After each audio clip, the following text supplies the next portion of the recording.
नीलेश शहर में एक बड़ी कंपनी में नौकरी करता है।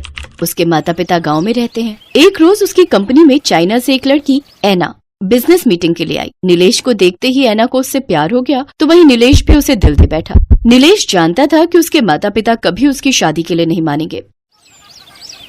उसने बिना बताए ही ऐना से शादी कर ली। फिर एक दिन नीलेश के माता पिता उसे सरप्राइज देने के लिए शहर पहुंचते हैं, लेकिन वो खुद ही ये देखकर सरप्राइज्ड हो जाते हैं कि कोई चाइनीज लड़की मॉडर्न कपड़े पहने हुए घर का दरवाजा खोलती है। Who are you? आपको किससे मिलनी है?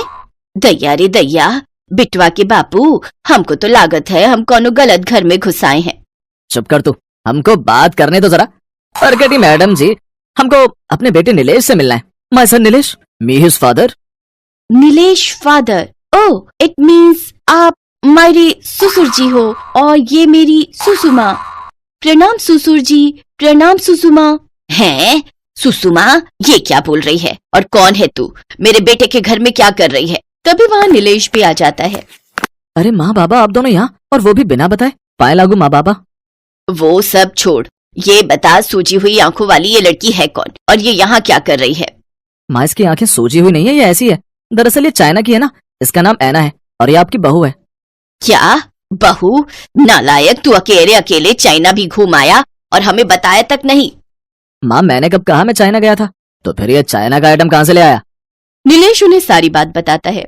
माँ बाबा, मुझे माफ करना, मैंने आपको बिना बताए शादी कर ली, क्योंकि मैं जानता था कि अगर मैं आपको इस बारे में बताता तो आप कभी नहीं मानते। वैसे ऐना दिल की बहुत अच्छी है और अब तो ये यहाँ का रहन सहन भी सीख गई है और भाषा भी।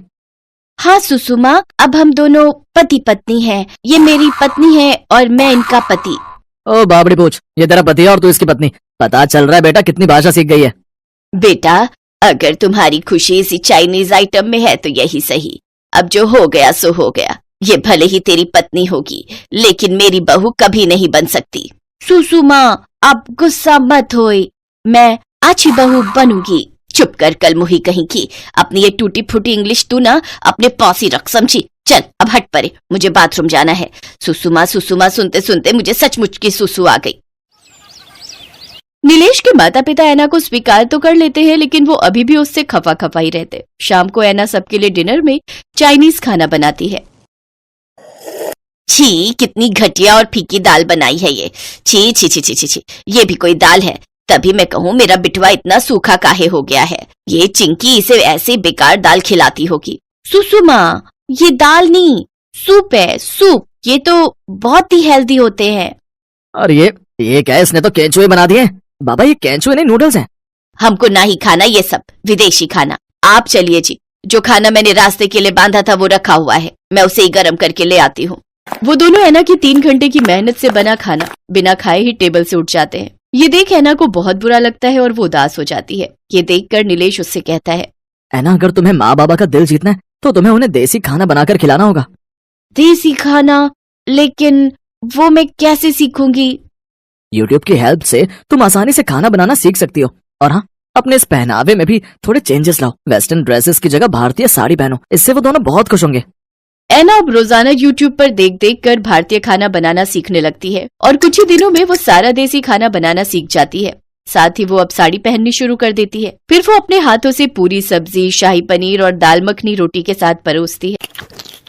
वाह वाह, क्या स्वादिष्ट खाना बनाया भाई, मजा आ गया। बहू, मुझे तो यकीन ही नहीं हो रहा ये खाना हमारी विदेशी बहू ने बनाया है। हाँ बहू, सचमुच बहुत अच्छा खाना बनाया है। ये ले तेरा शगुन। अब दोनों सास बहू में अच्छी बनने लगी। अब ऐना को भी भारतीय खाना बनाने में मजा आने लगा और वो भी दिल से तरह तरह के भारतीय खाने बनाने लगी। हर तरह का खाना बनाना वो सीख गई। अब वो अपना सपना पूरा करना चाहती थी।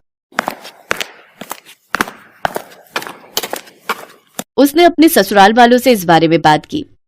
सुसुमा, मेरा एक ड्रीम था कि मैं अपना होटल खोलूं और उसमें खाना बनाकर बेचूंगी, लेकिन हमारे घर की बहू बाहर खाना बनाकर कैसे बेचेगी? तो इसमें क्या हो गया कमला, आजकल हर लड़की अपने पैरों पर खड़ी है और ये तो अच्छी बात है कि हमारी विदेशी बहू अपना देसी होटल खोलना चाहती है। सभी ससुराल वाले अपनी चाइनीज बहू की हेल्प करते हैं